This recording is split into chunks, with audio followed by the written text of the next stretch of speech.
Are you on the edge of your seat? Because we're about to sound off with Kevin Williams, covering today's latest trends in location-based entertainment. Brought to you by the LBX Collective, your community to connect, engage, and inspire. All right, everyone, let's buckle up. All right. Well, welcome everybody to Sound Off with Kevin Williams. This is episode number 121 for May the 12th. Kevin, how are you doing, sir? I'm doing fine, thank you. How are you doing, more importantly? I'm doing great. I'm excited for the Sound Off. I don't know why. I'm ready to go. But yeah, so how are you going to change my mind this week? Well, we've touched upon it kind of in the past, but, with May the 4th just a few days in the past for us at time of recording, that question about is IP enough? IP cannot save a poor game experience is the posit that I'm throwing forwards, but it covers a whole multitude of will a brand or an IP salvage?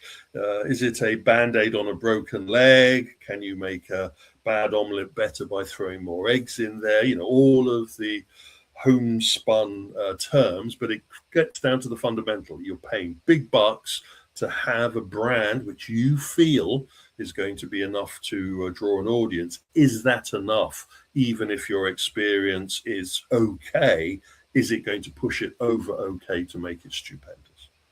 Well, and it depends as well on what IP it is and how much you paid for that IP and what your license fees are as well. So, it depends on, maybe it can't save a poor game experience, but even if it's a good game experience, was it worth layering on IP onto something that maybe didn't necessarily need it? On just the core thing, think of simple redemption games that have really heavy IP theming and layering on top of them, and it works just fine as a big bass wheel without any theming. And then now you've got you've got a Wizard of Oz or whatever layered on top of it and paid, and now you're paying a licensing fee and giving up some of your potential revenue.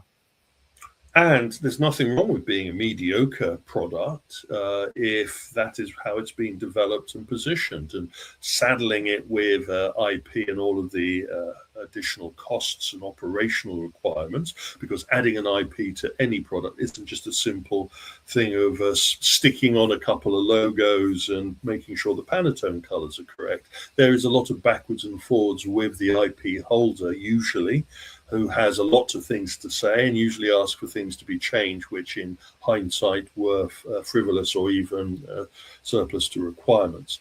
I would argue, and I'm sticking my neck out here, for our particular sector, homegrown IP is better than trying to transport external film, toy brand, or whatever IP at this moment in time.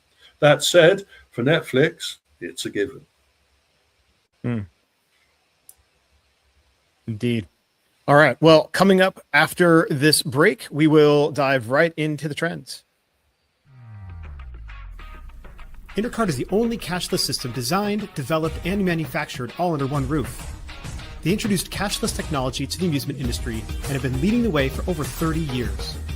Cashless systems from Intercard increase customer spending, guest satisfaction, and boost revenues by up to 30%. Intercard is so proud to be serving the amusement industry, and if you aren't already part of their global family of customers, they hope you will become one soon. Thank you, and let's jump straight into it, looking at the trending economy at the moment and some of the repercussions of the Saudi Arabian investment funds' decisions going forwards under the current situations in the Middle East, as well as the political posturing that's going on at the moment, is becoming, the chickens are coming home to roost, to use that phrase. We now have to face the fact that the PIF has major fingers in major pies that go across the entertainment sector. We talked about the impact on the live golfing experience and their pulling out of that. We're now at a situation where video game manufacturers are actually controlled and directed by this wealth, this sovereign wealth. And now we're learning a little bit more that this ramifications are going to be felt even across sporting and social media. That kind of pullback is a domino. There's no way to hide this. When the key investor, the key director of these particular entertainment projects has control of the direction and the application of these operations, then we're going to see ramifications maybe in the number of games that are being released, number of studios that a game developer has. For all we know, this could have major ramifications over sports fixtures beyond just the live golf and football associations that they have, and social media. And I'm interested to see, will we start to see the impact of maybe the tightening of the purse strings from the PIF being felt at Meta, being felt at Amazon, or even Twitter. Remember, a lot of that money that Elon Musk had to collect to be able to acquire Twitter came from the PIF. And I think you hit the nail on the head with the tightening of the purse strings. It's one thing to maybe have a little, but I would be surprised if in all of these companies they have the type of shareholder control to direct ultimately the initiatives within the companies. But at the same time, I think some of these companies, and in at least in these broader industries, relied on the PIF for a source of capital to expand, to grow, to develop new products, etc., or just even scale and expand their footprint. And that, I think, is where the big ripple effect really will happen, is where the purse strings that were pretty wide open are now tightened, and now they're going to have to go try to find that capital somewhere else. And that's going to be really difficult to find capital as readily available as the PIF funds were originally. And this has a ripple effect across the investment community, because suddenly the investment community knows that the PIF isn't there to pick up the slack, and they have to ease back. These things are all interconnected if maybe some individuals don't understand that. One of those ripples was the Wayne's Resort, a very large development that's going on, a $5.1 billion investment that is being developed in the UAE. Another one of these island resorts, another one of these VIP super rich environments, and all of a sudden it's come to a grinding halt. And the Wayne Resorts operation has actually started to make noise that their plans, spring 2027 opening plans, may be suspended or postponed or re-evaluated. That is a serious consideration. That is massively serious. At a $5.1 billion skeleton in the sky will be a really difficult thing to try to address. The longer that construction is on hold, obviously, not only is the further away does it end up pushing an opening, but also the more complex issues they have to restart that construction as well. So hopefully this is something that gets resolved. Otherwise, it's going to be a very expensive teardown. This would not go well if it turns into an abandoned resort concept. And again, it would, as you say, it would be an extreme black eye. And it has ramifications for the other projects within the Middle East, the major projects. And one of those, of course, the ramifications of that announcement forced our friends at Disney to actually kind of calm their shareholders and confirm that they are still on schedule. Nothing has changed with their Abu Dhabi park plans. Their $10 billion project is still on track, though they didn't give a date. The smart saying yeah, that still on track with a 3-year window of opening. It's still on track within these 3 years, plus or minus 3 years. It's on track. Nothing to see here. Move along. It was really, and the shareholders had other concerns to worry about, that this kind of bobbed underneath the surface of the announcements and discussions over the new CEO's initial statements and reaction to their money numbers. Moving away from the economy side into the biz, we've been talking about Accesso recently and a number of relationships they've been doing. They're moving to AI, and surprise, surprise, we get a new CEO. So my scorecard regarding new top executives slipping into new roles across these operations continues. The previous incumbent, Steve, is going to step down. I'm understanding that he's going to take on a board position for a period of time, but then he's looking to move into other things. Accesso is one of those success stories in the theme park and entertainment industry as a company that has established itself in the point of sales, the ticketing, the marketing, and the handling side, financial handling, and I can only see it continuing to grow. And really, Lee has quite a lot to do, and we wish him a lot of luck in the new position. Yeah, happy for Lee. He has decent pedigree, been with the company for just a little over a year, about a year and a half, as their COO.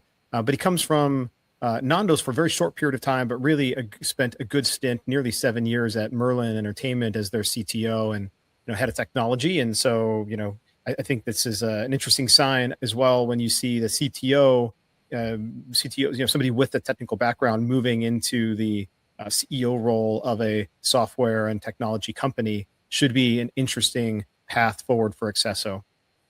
It's a pattern we've seen in corporate America across the technology side and across the entertainment side, where the technology guys now are taking control away from maybe the financial heads and the marketing heads. Mm-hmm.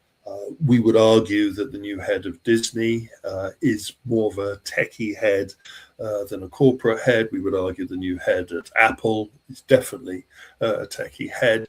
And we have some other announcements of new CEO positions being filled, again, more from the coalface than the bank balance.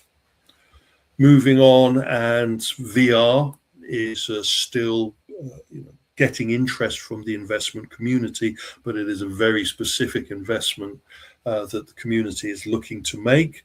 The European-based esports virtual arena company, EVA, they've just received 35 million euros. I noticed that some of our friends in the media are running that as dollars. It is actually euros that they have received. And this raise investment is going towards growing their operation. They have about 70 of their large free roam arena esports environments out there in the European market specifically. And, they are now looking to expand their operation and to take much more control of the large arena free roaming landscape than they currently have. They've also looked towards mass utilization of their large spaces by investing in the development of a virtual reality karting concept, which they're in the process of rolling out. I'm still waiting for my chance to give it a go. This is important because I think we're going to be seeing a land grab in the next couple of months in the large arena immersive entertainment sector as we get a better handling or idea of how this business is working compared to the more traditional VR entertainment placements. Yeah, and I've played EVA in one of the only locations, I believe, in the US, and I would say it is a far superior free roam experience than many of the other VR experiences. And so, it's great to hear that they've secured the funding. I think a projection of 70 theaters opening over the next 5 years, we've talked about that before on the show when you hear these big numbers and, okay, can you actually go and execute on that? 35 million will get chewed up pretty quickly to go and open up 70 of these theaters. So it will be interesting to see if they can make those numbers. But either way, it'd be great to see more expansion here in the U.S. with this technology as well. They'd be lucky to get 10 facilities for 35 million. Yeah. especially understanding what it goes to take and establish an EVA site in this current market. But again, it is a launch pad positioning, and we will watch this with interest, especially with the ramifications it will have on the rest of the companies in this sector. One of those companies in that sector is Zero Latency, and as we saw with our friends at Topgolf, they have also been having a kumbaya, what they have labeled Zero Limited, which is a tour of the franchisees that are running their VR free roam facilities in Australia, the US, and Asia. This was quite a intensive event, and they even had a centralized summit for some of the key, what I would call franchisees, but they're partners really for this platform, especially in the changing conditions, especially with Zero Latency wanting to reveal to these operations the content plans, the IP-laden content plans that they have in the works. And we will be seeing, hopefully, at IALPA in November, if not before in September in London, a chance to see how these new experiences fit in to the plans going forwards. One of those plans going forwards is stronger partnerships and less standalone one-offs, and now the beginning of inclusions of Zero Latency as an attraction. We've been talking about this for some time, that the company needed to consider this as a direction, that they needed to pivot away from looking at just opening a unit with a Zero Latency in it, and that's it. No F&B, no secondary entertainment, no anything. Well, now they have partnered with our friends at Speed Park. First facilities opening up in France that will see the Zero Latency added as a secondary rather than a primary attraction in this space. And I hope this is the beginning of a beautiful relationship that sees Zero Latency roll out even more sites, but part of a general entertainment offering, because just being a standalone in this current market is very exposed.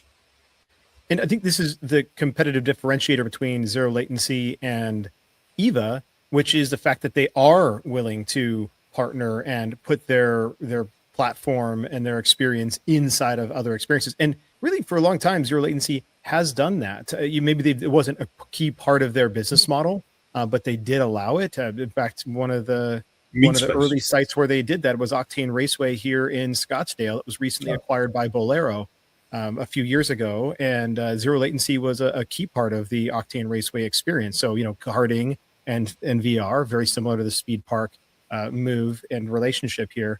But EVA, as a counterpoint to this, will not allow any other attractions in their facilities. They are EVA specific. You can have some F&B, but you cannot have anything else in there, including amusement, arcade, and they're very strict about that. So definitely a differentiator between the two.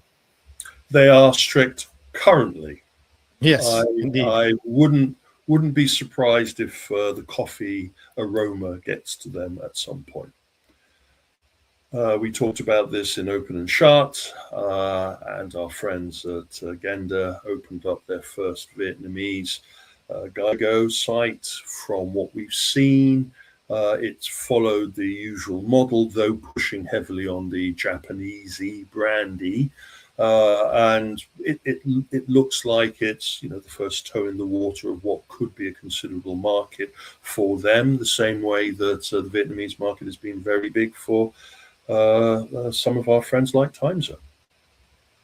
Yeah, and found it really interesting that they leaned heavily into the Japanese, the Japan feel, theming, name. Even it's calling it Geigo Japan in Vietnam, which is really interesting. As with their Chinese facilities as well. Yeah, and maybe they just need to remind everybody that Geigo's from Japan. I don't know the value in that necessarily, unless maybe that maybe in these markets it is important to know that you're going into a true Japanese arcade. Yes, interesting. Does round one in other territories push its Japanese heritage in your face? I wouldn't say so. They But do we in their have, F&B, but it's that's yes, it, right? I mean, it's not. There's really nothing else besides obviously their attraction. Their amusement mix is yes. heavily Japanese, and their F&B with their little bento boxes and sushi, but they're not putting it front and center by any means. At least not in the U.S. market. We will have to wait and see if this is going to be a major part. We have now the Sega stores, and we have the Bandai Namco cross stores that push their Japanese credentials and their IP. Maybe this is something that we need to be mindful of. Moving on, and again, another element that we were speaking about in Open and Shut couple of days ago, but Toca Social opened their first Mexican site. This now finishes their rush to make sure that they had all of their facilities open in preparation for the FIFA World Cup. And again, a very impressive relationship with this Mexican franchisee. They've done a fantastic job on the buildings, exterior, the inside of the facilities. From the images we have from the initial parties seem to show that they haven't changed the mix that greatly. I would add, I did kind of notice there was a little younger mix to some of their merchandising and some of their presentation. But again, if you understand the Mexican market, you know it's a very strong family audience that you're going to be dealing with. You're going to have the patriarchs and you're going to have young children there, so you have to be mindful of that. But fundamentally, marking their fifth facility, I think they've had a slow rollout, but maybe the tortoise is going to beat the hare of the other competitive socializings here. And again, the Mexican market is a strong market for this kind of sportainment. Yeah, indeed. And to your point, on their website, which is all in Mexican Spanish and is a fully branded and separate Mexican website from the rest of their Toca Social sites. But in their imagery, they even show birthday parties with young kids, celebrating their birthday parties, which is obviously a very different marketing take than in their other markets, where it's been much more focused on 21 and up type of guest focus. This is very much more a family and party atmosphere. Totally different on the promotional side to what we've seen with the two London facilities. That said, maybe we're about to see a pivot as they realize that there is an audience out there that is not just drinking 21-year-olds. Moving on, and a little bit of a the ups and downs of our sector. I have been alluding for some time that I wasn't happy with the Elvis Evolution experience. I voiced my concerns regarding the surprise, well, not surprise, but the quick opening and closure of the Gunpowder Plot here in London. And, the reality has hit home. The company behind this, Laird Reality, its parent company, fell into administration a couple of days after we'd all been trying to visit various of the War of the Worlds and the Elvis Evolution sites as part of London Experience Week and the safaris. I know that some people actually did manage to get their behind-the-scenes War of the World visits in, and they raised alarms that we had already been hearing. And as soon as the first of the actors involved with War of the Worlds received their termination papers, then the cat was out of the bag, and no matter how much astroturfing was attempted, it was revealed that Laird Reality was out of the business in administration. And that Elvis closed, which wasn't a surprise. We knew that it had been circling the drain, and this was its last couple of weeks of performances. They couldn't salvage this oven-ready turkey. And sadly, the War of the Worlds, a proven and successful experience with a very strong fandom, who had just gone through a very expensive refit to start its next season, had to also close. A little bit more transparency of what was going on behind the scenes Jeff Wayne himself, the Jeff Wayne Group, actually attempted to cover the wages of the staff and to ensure that this operation was still going to throw its doors open and restart its season. But various individuals didn't want to do that. They claimed that the insurance would have to change, the company brands and names would have to change, and it wasn't capable. So sadly, it shuttered. There is now active efforts on Jeff Wayne's side, who is a very successful individual in the music sector, is now wanting to bring back a proven entertainment model.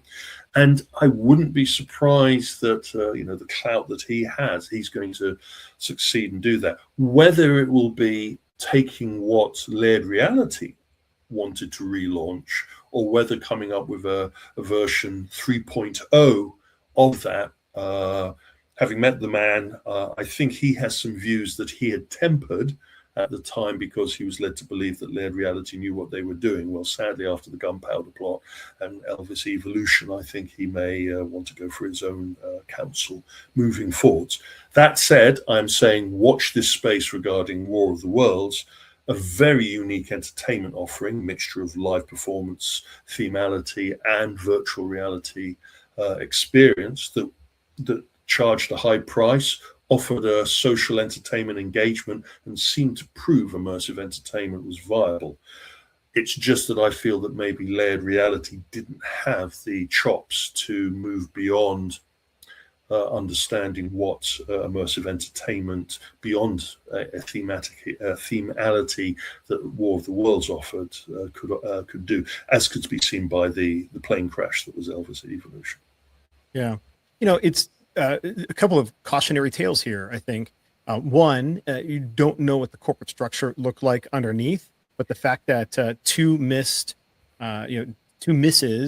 could drag down what was arguably a success and a multi-year success because of a potential misorganization in your corporate structure is definitely something to be concerned about. If you have multiple locations, many times these are opened up under separate LLCs, etc., and maybe the UK has a different structure, but there should have probably been some protection in place for War of the Worlds to allow it to continue to operate from this. The second cautionary tale, I think, is the fact that they had something going with this War of the Worlds, and then they chose wildly different experiences. And when it comes to expansion, do you expand and leverage what you've learned and leverage your the great experience and cautiously expand that and get a couple of locations of the same thing under your belt before you really try to go do something wholesale new without any testing at all? And so again, potentially two different things to learn from here, if not many more. I would also argue that it's my IP argument right at the beginning of this sound off. Mm-hmm. When I walked into Elvis Evolution, I knew that they were already in a serious hole in having to deal with the Elvis estate to ensure that they achieved the level of IP utilization or brand utilization that working with this operation.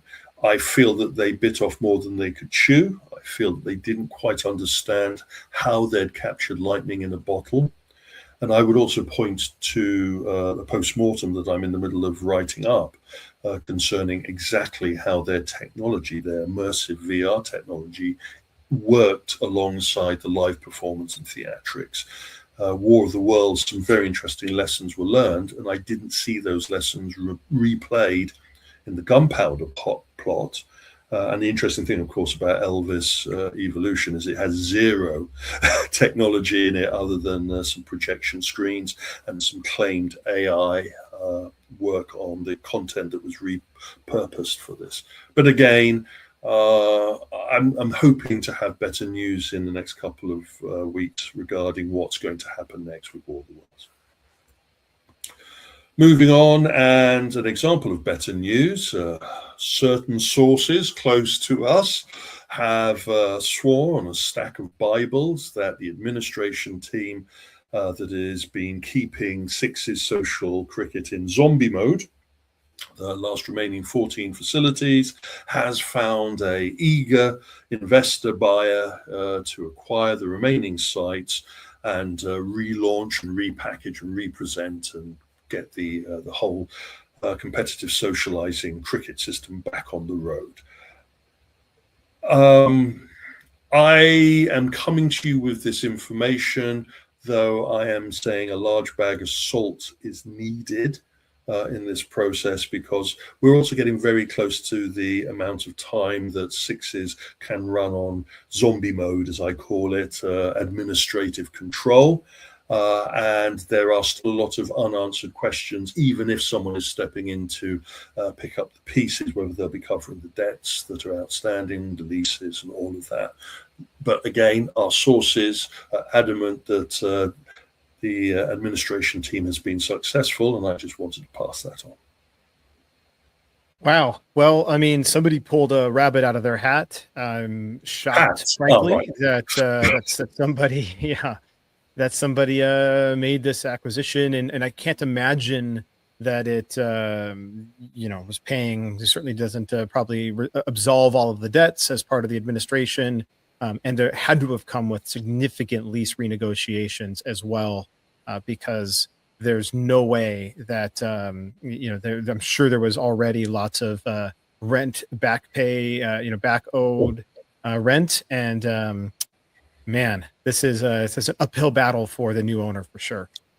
As well as having to face the facts that they don't have a perfect concept.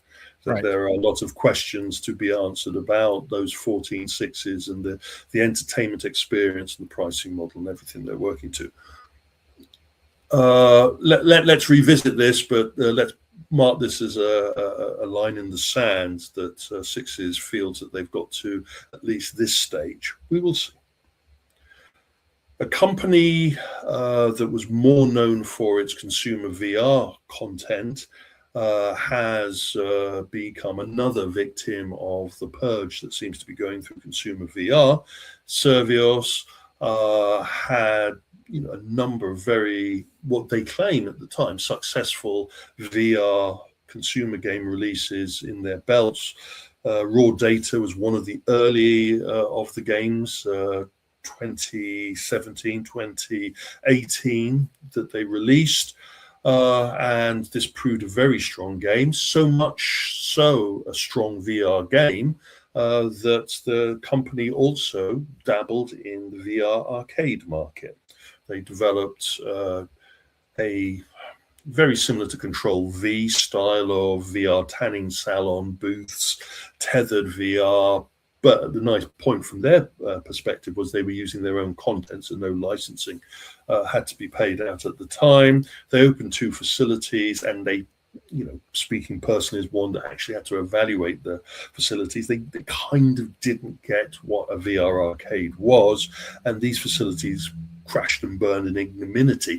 Though the reason why we don't hear too much about this entry into the VR arcade sector, surprise, surprise, they were closing these facilities down in 2020.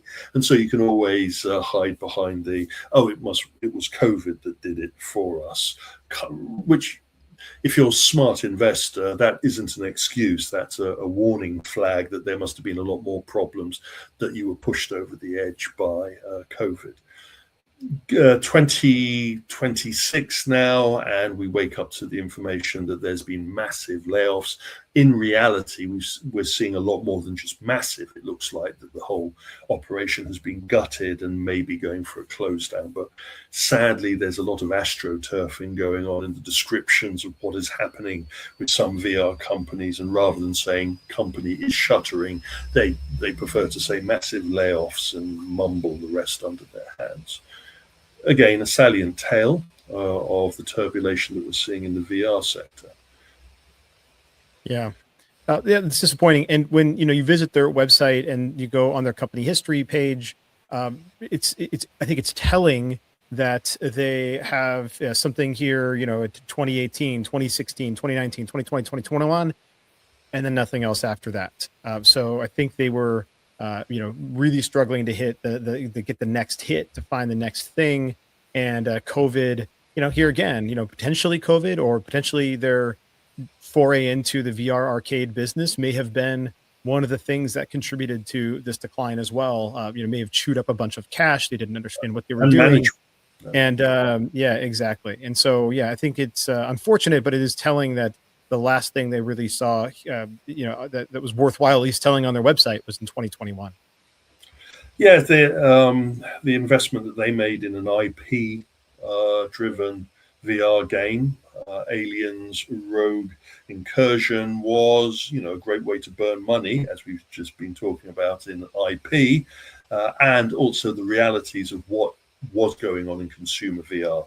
The scales have fallen from many individuals' eyes now that Meta has pulled out of the gravy train steerage in consumer VR, and some companies are having to bite the bullet, smell the coffee, whatever euphemism you want to use. And I feel for those that have lost their job. I know it's difficult, but also the realities are that you can only hype it for so long. Talking about big hype and Star Vegas development, we're talking about the proposal of developing just off of Strip, not just off of Strip, off of main strip of Vegas, a $10 billion sporting extravaganza. This is it's going to be a domed, semi-domed indoor sporting environment that will have the NBA involved with it. Again, there's a battle going on for which one of these projects is going to get it. It's going to have live action entertainment stages. It's going to have an indoor or multi-roof led football or soccer pitch. It's going to be supported by casino and hotel. This looks like a fever dream, to be honest, and not the first over-the-top fever dream we've seen attached to the Las Vegas area. But again, it is one of those concepts that's just thrown its hat in the ring towards the battle that seems to be going on to control the sports element of the Vegas area. Well, so we see some of these things pop up here and there, like, you unveil plans for this big thing, and sometimes it's a fundraising efforts trying to go and do a bunch of things. It doesn't mean that they necessarily have the money in the bag that we'll actually ever see this thing come to fruition. So it'll be interesting to see if this really does take off. But look, Vegas is becoming a sports town very quickly, and it definitely certainly needs something like this type of sports and entertainment district, as more and more people are visiting Vegas for reasons other than gambling. I would like to see a sports district. I would like to see one that doesn't look like it was designed by ChatGPT. Indeed. Moving on and talking about sports entertainment, we know the golfing side is very strong. We've talked about Toca Social and their investment into competitive socializing and entertainment and sportainment. And another company that comes from the background of training aids for sportsmen, our friends at True Golf. They have a number of what I call golf simulation lounges out there. They have over 40 of them dotted around, and they have now rammed a flag in the ground that they are seriously entering the competitive socializing scene with something that they have originally called True Golf Links Center. Now there's already one opened in New Jersey, and they're just signed the paperwork to move forward with opening their second one in New York for 2027. But this is really a five irons kind of entry into the competitive socializing market from another golf simulation operation. I'm actually quite surprised that they took so long to open a second location. Actually, it took a long time for them to open their first location. They announced it, I think, all the way back in 2023.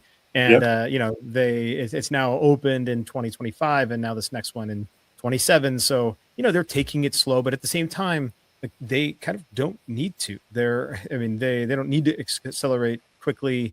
No. I think this is not part of their core business. It sounds like maybe it will become a core part of their business, but they have been making golf simulators for many, many, many, many, many years.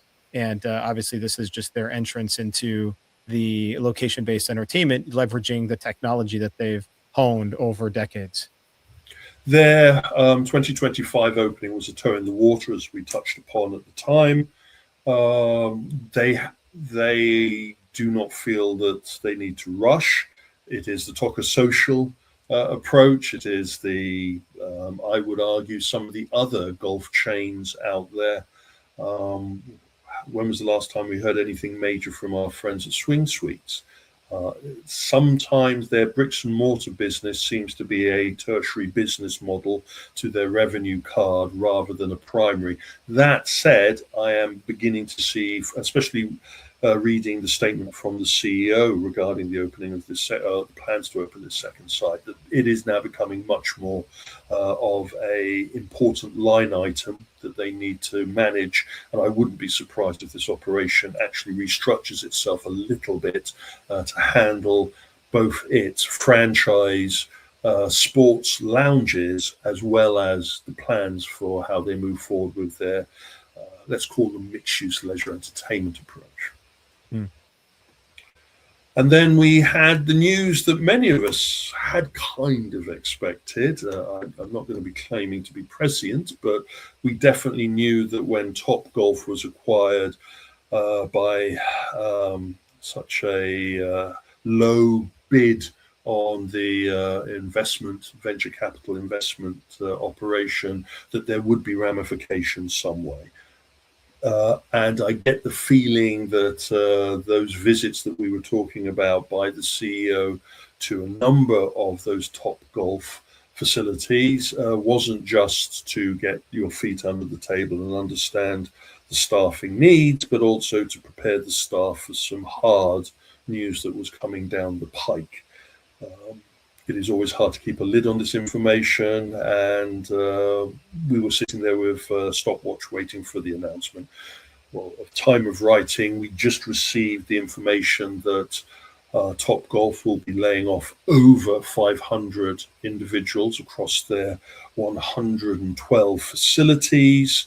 We're talking, some speculation is that it is 5% from each one of their sites in staffing. They're cutting back. There's also going to be some cutting back on executive roles within the operation and also in their marketing roles. I would hesitate to guess to say that we're about to see a reboot of the Topgolf operation, and that may explain why we haven't heard about a large IP license for this kind of season. We had Captain America once, we've had Angry Birds, I forget what the last big IP was that they had stuck on their screens around their shooting bays.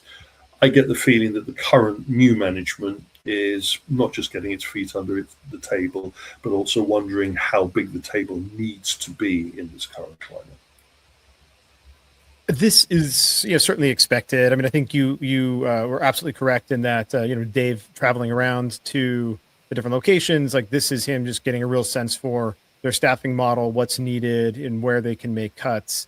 And so it certainly is not surprising that they're making this type of reductions. I mean, especially when you consider that, many of their Topgolf locations just don't have the same amount of volume and traffic to support the level of staffing that they have there on a regular basis. And so I'm sure this is not just your front of house staff. I'm sure these 5 members of staff at each of these locations at a minimum are also at the management layer, given the fact that those are probably some of the more hard costs. And so, feel bad for those who are being laid off, but it also shouldn't be a surprise. New CEO comes in, looking to shake things up, make some changes quickly, show some signals to the market that he's making those changes. Not surprising at all. By the way, they had just leveraged Sonic the Hedgehog as the most recent one that IP that they had done after Angry Birds and Block Party as well. So anyway, continuing. Hopefully, they lean a little bit more away from the IP and just focus on improving their overall guest experience. The hard question the new CEO is going to have to ask is, what is the entertainment offering that they're giving or trying to sell, shall we say? And yes, cutting back the staff does send a very powerful statement to the markets, as they're not a traded company yet. Getting yourself into fighting trim, as it were, to be able to then re-enter the market, showing willingness to make the hard decisions, and going back and looking at your offering. I was listening to a very interesting interview with the new incumbent, the new CEO at Chuck E. Cheese, and I am wondering how much that they're now supporting an entertainment model with a strong pricing will be reflected in what Topgolf's going to have to do moving forward. For all of you that are interested, the new Torus of Pain, showing where all of these companies fit into the heat map of the market. You will notice that competitive socializing hospitality area is nicely clustered at the moment. Take from it what you will. Indeed. Anyway, jumping into the tech and IP, and kind of a blast from the past for me.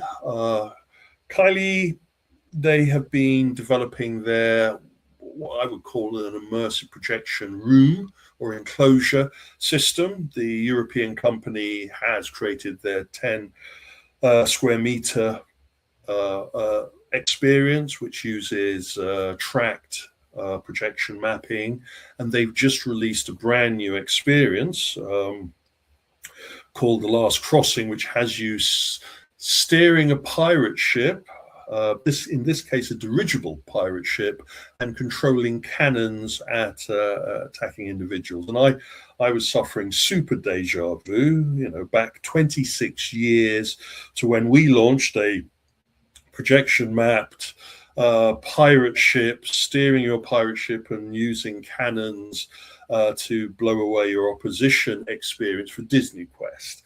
I know there's no new ideas, you just change the wrapper, but it is interesting that a design team has fallen back on a proven formula for this kind of approach, and I'll be interested to see how their interpretation of this projection enclosure interactive experience does. I am hoping that the company will be at IALPA in London, so I can give it a yo-ho-ho.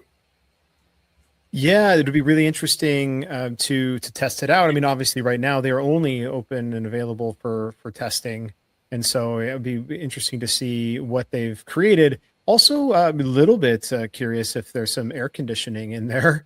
And how they do allow ventilation. And one of the things that I've always remembered in playing immersive game box is how warm and hot it actually gets inside. And that's not fully projection mapped either. So it would be interesting to see what this experience is like. Yeah, this is as much as the Cube from Tato, as in floor projection, wall projections, all of those. So that's an easy 4-projector experience. Take your swimming trunks. No, I will wait to see if they have worked out an AC solution for that. We had to. Moving on, and IP is king. IP is essential in the amusement sector, it feels, but it goes both ways.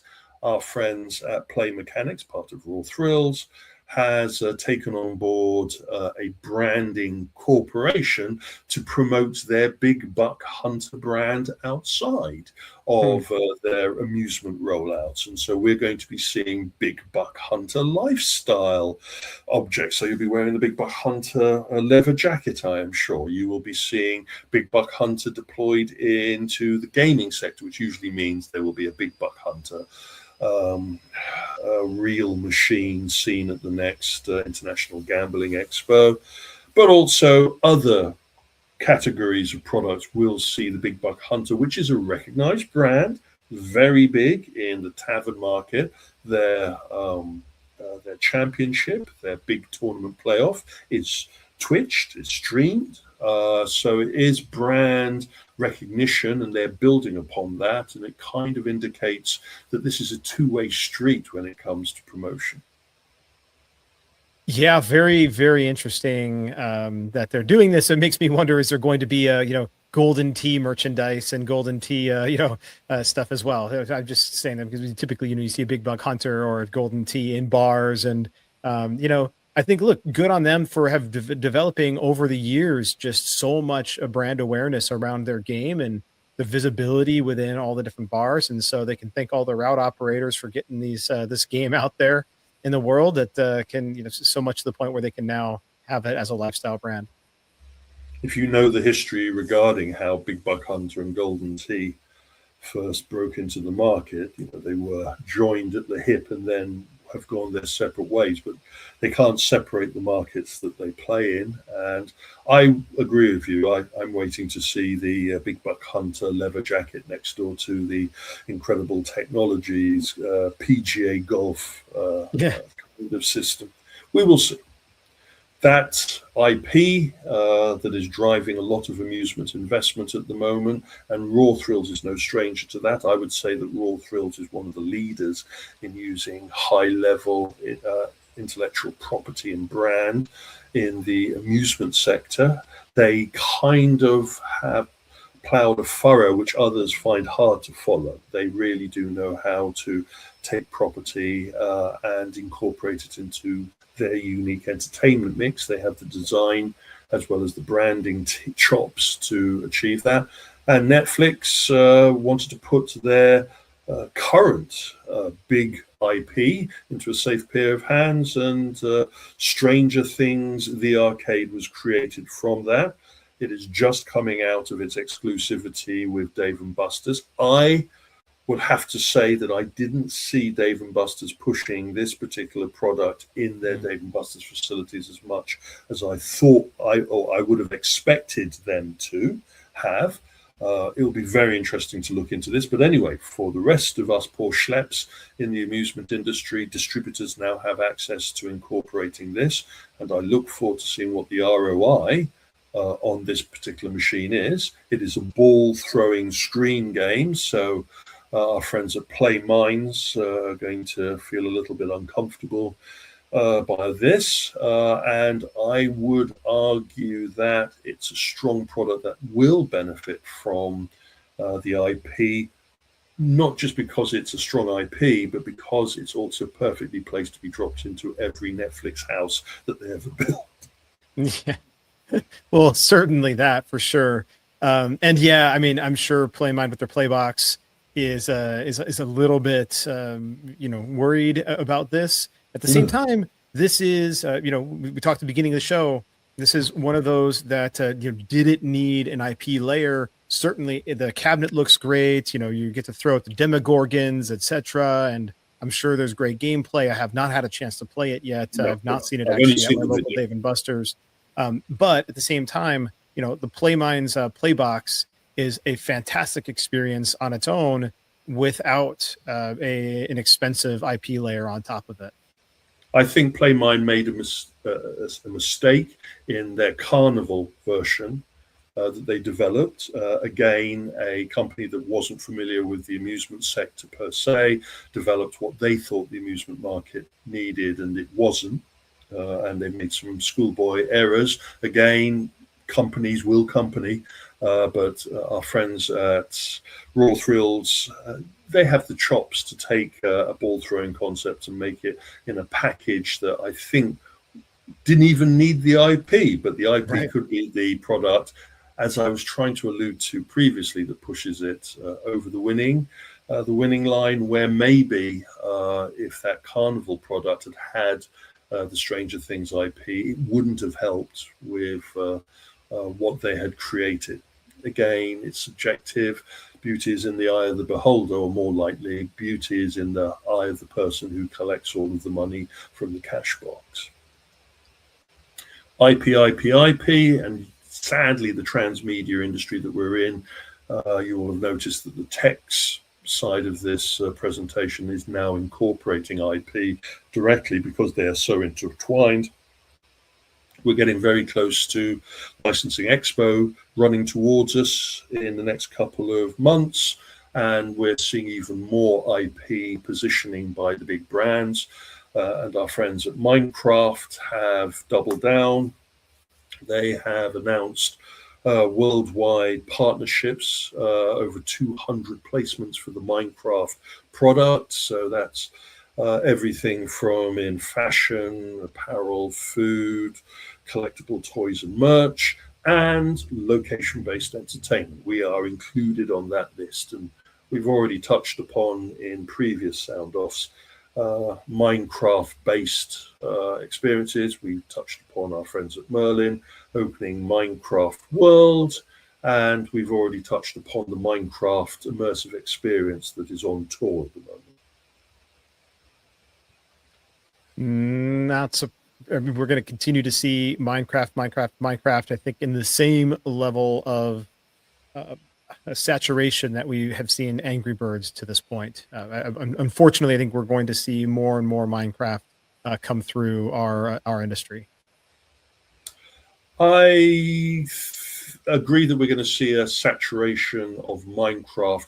I think the selection of where it appears and who they partner with may be a little bit more sniper than shotgun compared to what we've seen with Angry Birds. But that's, again, a personal opinion. Jumping into AI, and in Japan, we had an AI game center open up, part of a festival that's going on, kind of, what I would call a hackathon, where people are using AI promptings to create various entertainment experiences. And we have seen a building taken over, populated with generic arcade cabinets running, I suppose you could be cruel and say generic AI game content, but really arcade content that has been created through prompt. And I'm led to believe that some of the game experiences being shown off at this festival are very interesting. Yeah, very interesting. I love the indie nature of this of what we're seeing here. I would love to see this created like a barcade. And it would force people to constantly go in there. And if it encourages people to have a go at prompting, all the better, and a bit of coding. And if you get a couple of successful games created from your audience there, then you're onto a winner. This could be something big, the same way that when the first of the Raspberry Pi computer systems first appeared, and certain hackathons saw the creation of interesting electrical technology developed. Watch this space. It'll be interesting. And then our friends at Sega, we talked about the launch of Sega Universal, and I commented on, I wish that the artwork had been not created using AI. Well, it seems that their commentary and their descriptive terms and their web pages have been called out for being AI schlop. The retro gaming community are a hard bunch of individuals, and if you push them the wrong way, they'll bite your arm off. And I think Sega Japan is feeling the heat a little bit for the commentary on their webpage, discussing the 40th anniversary of two of their particular amusement titles, was clearly schlop work. It was very badly written.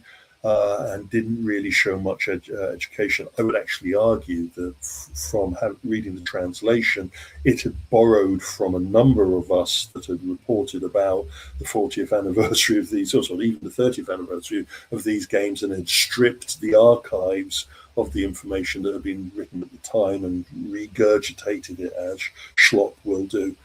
Slap on the wrist for Sega. It'd be interesting to see how they bounce back from this one. I haven't seen a Mea Culpa yet from them, but I will expect one in the post soon. It was just unfortunate.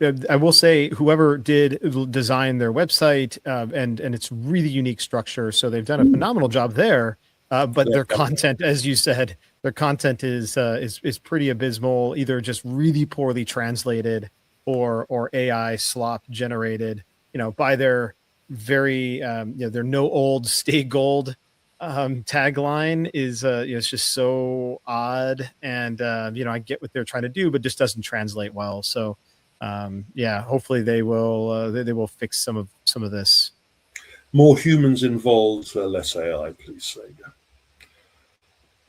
Anyway, to the end of this, and by the time everyone is watching this, I will be on my way back, I think, from China, but I'm off to do the presentation on the XR entertainment sector at the AAA Expo, the big Chinese gathering in Gaozhou. And just for those people that are asking the question, here is a kind of a little map that our friends at Funworld have created showing the triangle of entertainment that exists in this part of China. You have Hong Kong, Saigon, Macau, and Gaozhou. Gaozhou has got a very large theme park and entertainment component, as well as the locality where a lot of the Chinese amusement hardware and VR hardware is being developed.